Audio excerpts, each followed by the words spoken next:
Well, in India's Andrew Wood joins us from Hong Kong. Andrew, good afternoon. North Korea's claims of their spy satellite in orbit. Firstly, how does this help its military?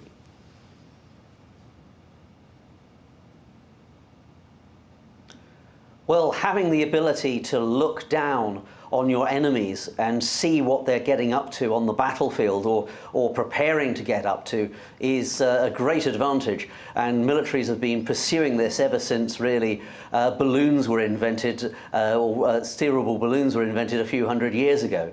So it's just the highest tech version of that. North Korea doesn't really have a lot of other people to rely on. Although it seems to be getting some technology from the Russians, it's not like, say, South Korea and Japan and the United States, which are sharing or about to start sharing information on what North Korea is doing with its rocket launches. So North Korea, this is certainly a big advantage for North Korea.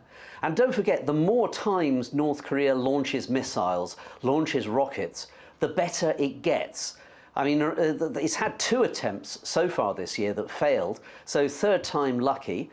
And the more launches it has, the more experience it gets. And so not only does it mean that it's more likely to be able to put satellites into orbit, it also raises its confidence level in being able to put a nuclear warhead, perhaps, on the top of one of these missiles and fire it thousands upon thousands of kilometers away.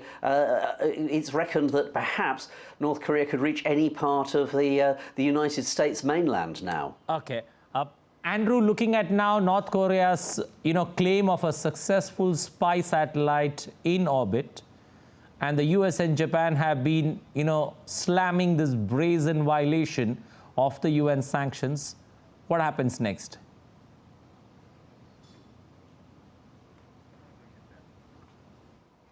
Well, I think North Korea will continue to ignore United Nations Security Council and General Assembly resolutions that are supposed to stop it having a missile program. North Korea says it's got a sovereign right to be able to fire missiles up into space or the edge of space and so on.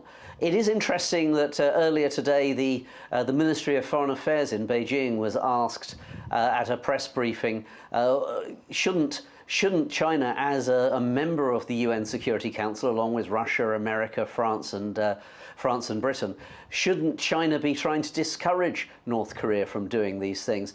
And the answer was pretty much a stone wall there. So I don't think certainly China or Russia is going to get in the way at the moment of North Korea continuing to fire missiles. Well, surely not good times ahead. We'll leave it there. Andrew Wood joining us from Hong Kong.